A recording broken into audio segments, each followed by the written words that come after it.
Hello viewers, welcome to Tamil Electrical Info. Last time நம்ம VFD பத்தி நம்ம video பார்த்திருந்தோம். VFD அப்படினா என்ன, எதுக்காக அந்த இண்டஸ்ட்ரியல்ல VFD பயன்படுத்துறாங்க. சோ அந்த டீடைல்ஸ் எல்லாமே லாஸ்ட் வீடியோல பார்த்திருந்தோம். அதுல வந்து நம்ம VFD யோட பாராமீட்டர்ஸ். சோ இதான் VFD. சோ VFD பாராமீட்டர்ஸ் எப்படி செட்டிங் பண்றதுங்கறத வீடியோ போடுறேன். சோ அதுக்கு கமெண்ட் பண்ணுங்க அப்படி சொல்லி கேட்டிருந்தா நிறைய நண்பர்கள் இதுக்கு கமெண்ட் பண்ணிருக்கீங்க.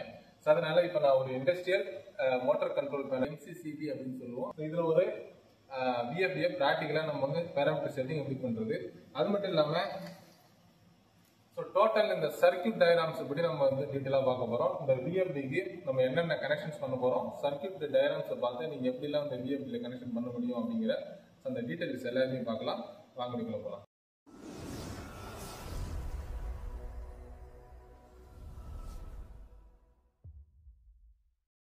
ஸோ இதுதான் வந்து பார்த்தீங்கன்னா வேரியபிள் ஃப்ரீக்வன்சி டிரைவ். ஸோ இது வந்து ஸ்னைடர் எலக்ட்ரிக் கம்பெனியோடது. ஸோ அல்டிவார் அப்படிங்கிற ஒரு மாடல் VFD. ஸோ இங்கே இந்த பொதுவாக வந்து இண்டஸ்ட்ரியலில் இந்த மாதிரியான மோட்டார் கண்ட்ரோல் பேனல்ஸ் பாருங்க, இந்த மாதிரி VFDs அதிகமாக பயன்படுத்துவாங்க. ஸோ நான் VFD ஏன் பயன்படுத்துறாங்க அப்படிங்கிறது இந்த வீடியோவில் வந்து சொல்லியிருந்தேன். VFD அப்படிங்கிறது ஃப்ரீக்வன்சியை வேரி பண்ணி மோட்டரோட ஸ்பீடை கண்ட்ரோல் பண்ணுறதுக்காக பயன்படுத்தக்கூடியது. நம்ம அது எந்தெந்த இடத்துல எந்த லோடுக்கு நமக்கு ஸ்பீடு வேரியேஷன் தேவையோ அங்கே அந்த VFDயை பயன்படுத்தி வேரியேஷன் பண்ணிக்கிறாங்க. ஸோ இப்போ VFDல வந்து கனெக்ஷன்ஸ் அப்படின்னு பார்த்தீங்க அப்படின்னா ஏற்கனவே டயகிராம்ஸ் வந்து அந்த வீடியோவில் வந்து காமிச்சிருப்போம். அதில் நம்ம 3 விதமான சர்க்யூட் கனெக்ஷன் வந்து பண்ணுவோம். ஸோ கண்ட்ரோலுக்கு இதில் மெயின் அப்படிங்கிறது இதுக்கான 3 phase சப்ளை VFDக்கு வருது. அவுட்புட் 3 phase சப்ளை அப்படிங்கிறது மோட்டருக்கு போயிடும். ஸோ இதுக்கு இடையில நிறைய இந்த மாதிரியான இன்ஸ்ட்ருமெண்ட்ஸ் வந்து யூஸ் பண்ணுவாங்க. ஸோ கண்ட்ரோலுக்காக யூஸ் பண்ணுவாங்க. அது எல்லாமே ஒரு சர்க்யூட் டயகிராம்ஸில் கொடுத்துருப்பாங்க. இப்போ நீங்கள் இண்டஸ்ட்ரியல்ஸை நீங்கள் ஒர்க் பண்ணுறீங்க, ஒரு எலக்ட்ரிஷியனாக போகிறீங்க இல்லை ஒரு இன்ஜினியராக போகிறீங்க அப்படின்னா ஃபர்ஸ்ட் ஆஃப் ஆல் உங்களுக்கு எலக்ட்ரிக்கல் அப்படின்னாலே ஒரு சர்க்யூட் டயகிராம்ஸை பார்த்து ஒரு ஃபால்ட்டை வந்து நம்ம கண்டுபிடிக்க தெரியணும். ஸோ சர்க்யூட் டயகிராம்ஸ் படி என்னென்ன இன்ஸ்ட்ருமெண்ட்டுக்கு என்னென்ன சிம்பிள் கொடுத்துருக்காங்க அப்படிங்கிறத நீங்கள் தெரிஞ்சுக்கணும். ஸோ இந்த போர்ஷன் அப்படிங்கிறது பார்த்தீங்கன்னா VFDக்கு மட்டும். ஸோ இந்த VFDயோட power circuit, control circuit, signal circuit 3த்துக்கும் ஒரு பேஜில் கொடுத்துருப்பாங்க. ஸோ இந்த ஒரு பேஜை நம்ம பார்த்தாலே இதில் என்ன ஃபால்ட் வந்தாலும் நம்மளால வந்து அதை ஈஸியாக வந்து ட்ரபிள் ஷூட் பண்ண முடியும். ஸோ முதல்ல வந்து லைன் 1, லைன் 2, லைன் 3 அப்படிங்கிற பவர் லைன் நம்ம கொடுக்குறோம். ஸோ இங்கே கொடுக்கறது தான் மோட்டருக்கு போவோம். ஸோ பஸ் பேர்லேருந்து வரக்கூடிய லைன் தான் இப்படி கொடுத்துருக்காங்க. ஸோ அந்த லைன் அடுத்தது எங்கே வருது அப்படின்னா QF1 அப்படிங்கக்கூடிய ஒரு பிரேக்கர். அந்த பிரேக்கர் இங்கே எங்கே இருக்குது QF1 அப்படின்னு பார்த்தீங்கன்னா இதுதான்.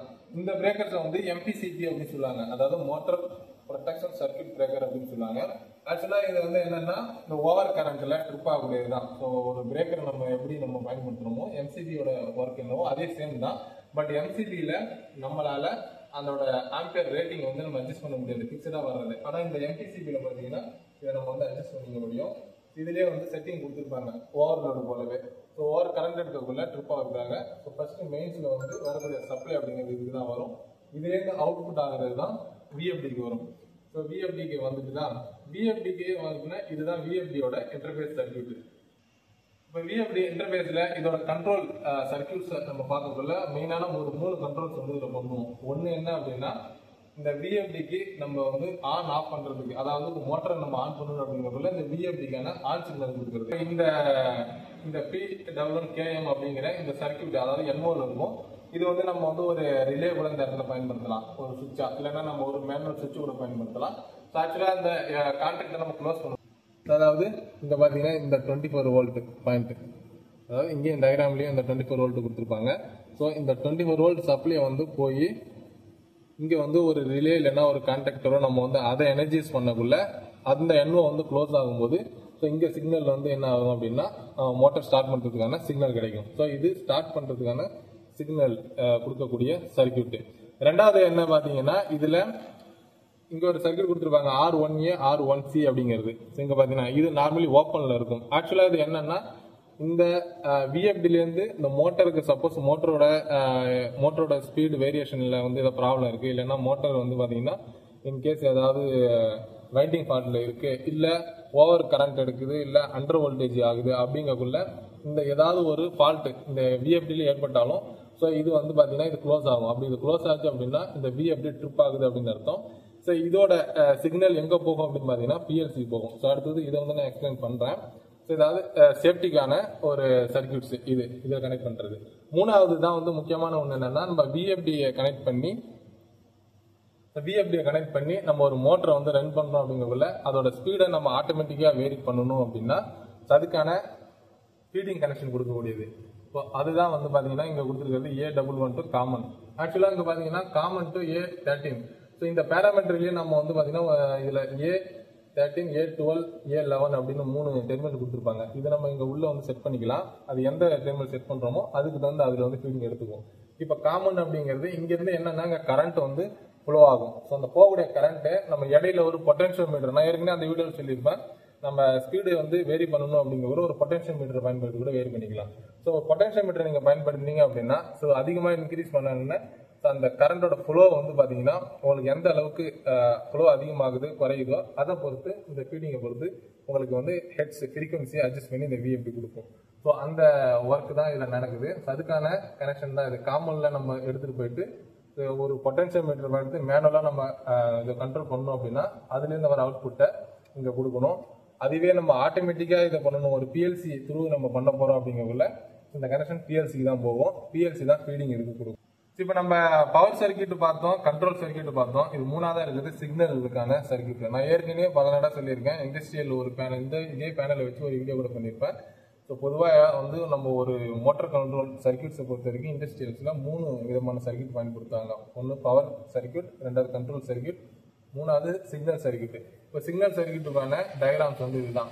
ஃபர்ஸ்ட் இதுல பாத்தீங்கன்னா இப்போ ஸ்டார்ட் பண்றது இது வந்து பிஎல்சிக்கான ஸ்டார்ட் சிக்னல். இப்போ பிஎல்சி மூலயமா நம்ம வந்து இதை ஸ்டார்ட் பண்றோம் அப்படிங்கக்குள்ள அந்த சிக்னல் என்ன எங்க போகுது அப்படின்னா இந்த கே அப்படிங்கிற A1 A2 அதாவது P113 அப்படிங்கிறது இந்த மிஷினரிஸுக்கு உள்ளான நம்பர். இந்த கே அப்படிங்கிறது இது ஒரு ரிலே. ஆக்சுவலா இந்த ஒரு ரிலே அங்க பயன்படுத்திருப்பாங்க. அந்த பிஎல்சிலேருந்து வரக்கூடிய இந்த ரிலே ஆக்டிவ் ஆகும். இந்த P113K அப்படிங்கிறது பாத்தீங்கன்னா இங்க கொடுத்துருப்பாங்க. அந்த ரிலேவில் இருக்கக்கூடிய ஒரு NO கான்டாக்ட்ல டைரக்டா வந்து கண்ட்ரோல் சர்க்கியூட் எடுத்திருப்பாங்க. அது க்ளோஸ் ஆகிறது மூலியமா அடுத்தது பாயிண்ட்டுக்கு வந்து போகும். இது எல்லாமே வந்து பாத்தீங்கன்னா சீரியஸா கனெக்ட் பண்ணிருப்பாங்க. அப்பதான் வந்து உங்களுக்கு ஏதாவது ஒரு இடத்துல ஒரு கான்டாக்டர் ஃபெயிலியர் ஆனாலோ இல்ல ஓவர்லோடுல இந்த மாதிரியான எம்பிசிபி ட்ரிப் ஆனாலோ உங்களுக்கு அந்த சர்க்கியூட் வந்து கட் ஆகும். ஸோ அதனால கொடுத்துருப்பாங்க. இப்போ இந்த ரிலே வந்து ஆக்சுவலா இது வந்து ஸ்டார்ட் சிக்னல் கொடுக்கறது இந்த ரிலேவுக்கு. இப்போ ரன்னிங் அப்படிங்கிறது எப்படி வந்து பிஎல்சிக்கு தெரியும்? இப்போ மோட்டர் ரன் ஆகுது, விஎஃப்டி மூலமா சப்ளை போய் மோட்டர் ரன் ஆகிட்டு இருக்கு அப்படிங்கிறது எப்படி தெரியும் அப்படின்னா இதுல வந்து பாத்தீங்கன்னா இந்த P113KM அப்படிங்கிறது கான்டாக்டர். ஆக்சுவலா இந்த விஎஃப்டிக்கு அடுத்ததான் வந்து பாத்தீங்கன்னா கான்டாக்டருக்கு போயிட்டு அப்புறம் தான் மோட்டருக்கு போகும். ஏன்னா கான்டாக்டர் படிதான் நம்ம வந்து ஓப்பன் க்ளோஸ் பண்ண முடியும். ஸோ அந்த கான்டாக்டர்ல கூட NO பாயிண்ட் க்ளோஸ் ஆச்சு அப்படின்னா இங்க ரன்னிங் ஆகுது, அதாவது கான்டாக்டர் ஒர்க் ஆச்சுன்னா மோட்டர் ரன்னிங் அப்படிங்கிறது பிஎல்சி சிக்னல் கிடைக்கும். இன்கேஸ் கான்டாக்டர் ரன் ஆகல அப்படிங்கக்குள்ள அதாவது இந்த விஎஃப்டியில் ஏதாவது ஃபால்ட் ஏற்படுது இல்ல மோட்டர்ல ஃபால்ட் அப்படின்னா இங்க இருக்க எம்பிசிபியும் ட்ரிப் பண்ணலாம், சீரியஸ் லைனை வந்து கண்ட்ரோல் சர்க்கியூட் ட்ரிப் பண்ணலாம், இல்ல இதுல கூட இந்த லைன் நான் கண்ட்ரோல் சொல்லியிருந்தேன் இல்லையா சேஃப்டி. ஸோ இதுவும் ட்ரிப் ஆச்சுனாலும் கான்டாக்டர் ரிலீஸ் ஆகிடும். கான்டாக்ட் ரிலீஸ் ஆகிட்டாலே ஆட்டோமேட்டிக்கா இங்க ரன்னிங் அப்படிங்கிறது டிஸ்சார்ஜ் வந்து அலாரம் வந்துடும். இங்க பாருங்க இந்த R1A R1C. ஸோ இது வந்து கனெக்ட் ஆச்சு அப்படின்னா பிஎல்சிக்கு வந்து அலாரம் வந்து போயிடும். ஸோ அதாவது மோட்டர் ஃபால்ட் ஆயிருக்கு அப்படிங்கிற பிஎல்சி அலாரம் போயிடும். ஸோ இந்த எல்லாமே பாத்தீங்கன்னா சிக்னல் சர்க்கியூட். இதுக்கு கீழே வந்து அதே லூப்ல வந்து P12 அப்படிங்கிற ஒரு ரிலேவில் NOல கனெக்ட் பண்ணியிருக்காங்க. இது வந்து பாத்தீங்கன்னா ஒரு மேனுவல் சுவிட்ச், நம்ம எந்த இடத்துல மோட்டர் இருக்கோ அங்க ஒரு சுவிட்ச் வந்து பயன்படுத்துவாங்க. இந்த QF அப்படிங்கிறது பாத்தீங்கன்னா இந்த எம்பிசிபி தான். ஸோ இந்த எம்பிசிபியை பொறுத்த வரைக்கும் ஒன்லி நம்ம பவர் சர்க்கியூட்டை இன் அவுட் பிரேக்கர் மாதிரி எடுக்கிறது மட்டும் கிடையாது. இதுல கண்ட்ரோல் சர்க்கியூட்டை நம்ம வந்து சேஃப்டிக்காக இந்த ட்ரிப் ஆச்சு அப்படின்னா இண்டிகேட் பண்றதுக்கான ஒரு NC சர்க்கியூட் வந்து கொடுத்துருப்பாங்க. சாரி, இது NO சர்க்கியூட் கொடுத்துருப்பாங்க. NO சர்க்கியூட் கொடுத்துருப்பாங்க. இது எப்படி ஒர்க் ஆகும் அப்படின்னா இப்ப நம்ம இந்த சுவிட்சை நம்ம ஆன் பண்றோம் அப்படிங்கக்குள்ள இது NC-ஆ மாறிடும். ஸோ இது ட்ரிப் ஆயிடுச்சு நார்மல் பொசிஷன் வரக்குள்ள இது NO ஆகும், அப்படி ஓப்பன் ஆயிடும். ஓப்பன் ஆயிடுச்சு அப்படின்னா இந்த கான்டாக்டருக்கான மெயின் சப்ளை இது போகாது. ஸோ போகல அப்படிங்கக்குள்ள நான் முன்னாடி சொன்ன மாதிரி கான்டாக்ட் டிஸ்கனெக்ட் ஆகக்குள்ள அதோட NOவும் வந்து பாத்தீங்கன்னா டிஸ்கனெக்ட் ஆகும். ஸோ இதனால வந்து ரன்னிங் அப்படிங்கிறது அலாரம் ஆயிடும். ஸோ இதுதான் வந்து ஒரு சர்க்கியூட் படி இந்த ஆப்ரேஷன் நடக்கிறது. ஸோ இப்போ நம்ம பேராமீட்டர் செட்டிங்ஸ் வந்து பார்க்கலாம். பேசிக்கான பேராமீட்டர்ஸ் விஎஃப்டியில் எப்படி செட் பண்றது அப்படிங்கிறத பார்க்கலாம். விஎஃப்டியோட பேராமீட்டர் செட்டிங் பண்ணணும் அப்படின்னா ஃபர்ஸ்ட் இதுலேயே பட்டன் வந்து கொடுத்துருப்பாங்க. இது என்டர் பட்டன், எஸ்கே பட்டன் கொடுத்துருப்பாங்க. ஸோ இப்போ மெனு உள்ள நம்ம போயிட்டு தான் பேராமீட்டர் வந்து பேசிக் பேராமீட்டர் செட் பண்ணணும். ஸோ இதை வந்து ஒன் டைம் டச் பண்ணோம் அப்படின்னா மெனுக்கு போகும். இதுல நிறைய பேராமீட்டர் செட்டிங் இருக்கும், எல்லாமே டிஃபால்ட்டா இருக்கும். அதெல்லாம் நம்ம அட்ஜஸ்ட் பண்ண தேவையில்ல. ஃபர்ஸ்ட் ஆஃப் ஆல் வந்து கான்ஃபிகரேஷன்ல போகணும். இதில் போயிட்டு அடுத்தது பார்த்தீங்கன்னா ஃபுல் அதில் போனீங்கன்னா இந்த சைன் அப்படிங்கிறது வரும். இதில் மெயினான விஷயம் நமக்கு தெரிஞ்சுக்க வேண்டியது என்னன்னா என்பிஆர். அதாவது ஆக்சுவலாக இது என்பிஆர் அப்படிங்கிறது என்னன்னா மோட்டரோட டோட்டல் அந்த கிலோவாட்ஸ் எவ்வளோ அப்படிங்கிறது. ஸோ இப்போ இந்த விஎஃப்டி கனெக்ட் ஆகிருக்கிற மோட்டரோட கிலோவாட்ஸ் வந்து 2.20 கிலோவாட்ஸ், 2.2 கிலோவாட்ஸ் இங்கே கொடுத்துருங்க பாருங்க. ஸோ மோட்டரோட கிலோவாட்ஸ் வந்து 2.2. ஸோ நம்ம எந்த மோட்டரோட கனெக்ட் பண்ணுற போகிறோமோ அந்த மோட்டரோட கிலோவாட்ஸ் வந்து இதில் நம்ம என்ட்ரி பண்ணணும். ஸோ அப்போ தான் இந்த சேம் கெப்பாசிட்டி கிலோவாட்ஸுக்கு உண்டான அவுட்புட் ஃப்ரீக்வன்சி படி அதோட ஆர்பிஎம் வந்து சேமாக வந்து போகும். ஸோ கிலோவாட்ஸ் ஹெவியாக போட்டோம் அப்படின்னா அதுக்கு தகுந்த மாதிரி நம்ம ஆம்பியர் எல்லாம் இன்க்ரீஸ் பண்ணுற மாதிரி இருக்கும். இது வந்து என்னன்னா ஸோ வோல்டேஜ், அதாவது நம்ம வந்து இந்த இதில் எவ்வளோ வோல்டேஜ், அண்டர் வோல்டேஜ் எவ்வளோ அப்படிங்கிறத செட் பண்ணணும். ஸோ அந்த வோல்டேஜுக்கு கீழே ஏதாவது கம்மியாச்சு அப்படின்னா ஸோ இது வந்து ட்ரிப் ஆகும். ஸோ என்சிஆர் அப்படிங்கிறது பார்த்தீங்கன்னா கரண்ட்டு. இப்போ 2.0 கிலோவாட்ஸுக்கு எவ்வளோ கரண்ட் வந்து இப்போ நம்ம அந்த மோட்டரோட நேம் பிளேட்டில் பார்த்தோம்னா அந்த டேட்டா இது எல்லாமே கொடுத்துருக்கோம். ஸோ அதைப்படி இது எல்லாமே நம்ம கொடுக்கணும்.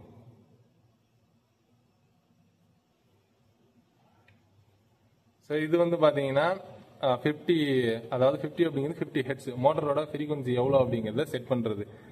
ஸோ நம்ம ஃப்ரீக்வன்சி எவ்வளோ மோட்டரில் கொடுத்துருக்கு, ரேட்டட் ஃப்ரீக்வன்சி எவ்வளோ அப்படிங்கிறத செட் பண்ணிக்கணும்.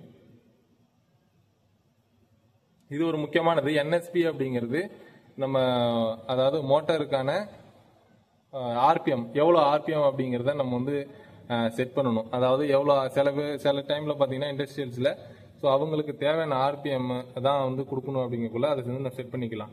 ஸோ ஆர்பிஎம் எவ்வளோ அப்படிங்கிறத இதில் நம்ம செட் பண்ணணும். இது முக்கியமான ஒன்று. எல்எஸ்பி அப்படிங்கிறது, எல்எஸ்பிங்கிறது என்னன்னா இதில் வந்து 0 தான் நம்ம வந்து என்டர் பண்ணியிருக்கணும். ஆக்சுவலாக இது என்னன்னா அதாவது மினிமம் ஃப்ரீக்வன்சி. இப்போ நீங்கள் 0லேருந்து தான் இந்த ஃப்ரீக்வன்சி வந்து இன்க்ரீஸ் ஆகணும். இதில் நம்ம வந்து ஃப்ரீக்வன்சியை நம்ம அதிகமாக்கி ஏதாவது ஒரு 10 இல்லைன்னா ஒரு 5 ஃப்ரீக்வன்சி இல்லைன்னா 10 இல்லைன்னா 50 நீங்கள் வச்சிங்க அப்படின்னா இப்போ நீங்கள் 50 ஃப்ரீக்வன்சி இதில் செட் பண்ணிட்டோம்னா நீங்கள் வந்து விஎஃப்டி ஆன் பண்ணிங்கன்னா அது கண்டினியூஸாக 50 ஃப்ரீக்வன்சியில் தான் போகும். அதாவது 0லேருந்து ஸ்டார்ட் ஆகுது. இப்போ நம்ம வந்து அதை குறைக்கவும் முடியாது. ஸோ மேனுவலாக நம்ம ரன் பண்ணக்குள்ள இதில் நம்ம வந்து மேனுவலாக ரன் பண்ண போகிறோம் அப்படின்னா டைரெக்டாக 50 இதில் செட் பண்ணணும். இல்லை நம்ம ஆட்டோமேட்டிக்காக அதை வந்து வேரியபிள் பண்ண போகிறோம் அப்படிங்கக்குள்ள 0ல் வச்சு தான் 0லேருந்து அதுக்கு அடுத்தது ஃப்ரீக்வன்சி இன்க்ரீஸ் ஆகும். எல்எஸ்பிக்கு அடுத்தது ஹெச்எஸ்பிங்கிறது ஹை ஃப்ரீக்வன்சி, மேக்ஸிமம் ஃப்ரீக்வன்சி நீங்கள் செட் பண்ணுறது எவ்வளோ தேவை அப்படிங்கிறது 50. ஸோ இதில் அந்த இடத்துல வந்து நீங்கள் 100 கூட செட் பண்ணிக்கலாம், 100 ஃப்ரீக்வன்சி அப்படிங்கிறது. ஸோ அந்த அளவுக்கு அது கெப்பாசிட்டிக்கு தகுந்த மாதிரி உங்களுக்கு இன்க்ரீஸ் பண்ணும். அப்போ ஆர்பிஎம்மும் இன்க்ரீஸ் ஆகும். ஸோ ரேட்டட் ஆர்பிஎம் எவ்வளோ அப்படிங்கிறது, ரேட்டட் வோல்டேஜ், ரேட்டட் ஆம்பியர் எவ்வளோ அப்படிங்கிறதெல்லாம் நம்ம செட் பண்ணிடணும். ஸோ அதுக்கு அடுத்தது மினிமம் மேக்ஸிமம் எவ்வளோ அப்படிங்கிறதையும் நம்ம செட் பண்ணணும். ஸோ இவ்வளோ தான். இதில் வந்து பார்த்தீங்கன்னா பேசிக்காக நம்ம வந்து செட் பண்ணக்கூடிய கன்ஃபர்மேஷன் அந்த பேராமீட்டர்ஸ் அப்படிங்கிறது இவ்வளோ தான் நமக்கு. அதாவது வோல்டேஜ், கரண்ட், அப்புறம் ஃப்ரீக்வன்சி, ஆர்பிஎம் இதை தான் நம்ம வந்து செட் பண்ணுவோம். அண்டர் வோல்டேஜ், ஓவர் கரண்ட் வரைக்கும் செட் பண்ணுவோம். அவ்வளோதான். இதுக்கு மேற்பட்டு இருக்கக்கூடிய எல்லாமே டிஃபால்ட்டாக வரக்கூடியது. நம்ம அதில் எந்த விதமான சேஞ்சஸும் பண்ண தேவையில்லை. ஸோ இவ்வளோ தான் இந்த வீடியோ உங்களுக்கு பிடிச்சிருந்தது அப்படின்னா இந்த வீடியோவுக்கு ஒரு லைக் பண்ணுங்கள், சேனலை சப்ஸ்கிரைப் பண்ணிக்கோங்க. ஸோ இது வந்து பார்த்தீங்கன்னா ஒர்க் பண்ணுற ஏரியாவில் நான் வீடியோ எடுத்ததுனால கொஞ்சம் டீட்டெயில் எக்ஸ்ப்ளனேஷன் என்னால் கொடுக்க முடியாமல் கூட போகலாம். ஸோ தனியாக ஒரு இந்த சர்க்யூட்ஸ் டயக்ராம்ஸ் எல்லாம் வச்சு தனி ஒரு வீடியோ உங்களுக்கு கூட நான் வந்து உங்களுக்கு டீட்டெயிலாக மேக் பண்ணுறேன். இந்த வீடியோ உங்களுக்கு புரிஞ்சிருந்தது அப்படின்னா ஸோ கமெண்ட்ஸில் வந்து பதிவு பண்ணுங்கள். வேறு ஏதாவது நீங்கள் இண்டஸ்ட்ரியல் பற்றி தெரிஞ்சுக்கணும் அப்படின்னு நினச்சிங்கனாலும் இதை கமெண்ட்ஸில் பதிவு பண்ணுங்கள். அதை பற்றி வீடியோவை நான் பதிவு பண்ணுறேன். ஸோ அடுத்த வீடியோ சந்திக்கலாம். நன்றி, வணக்கம்.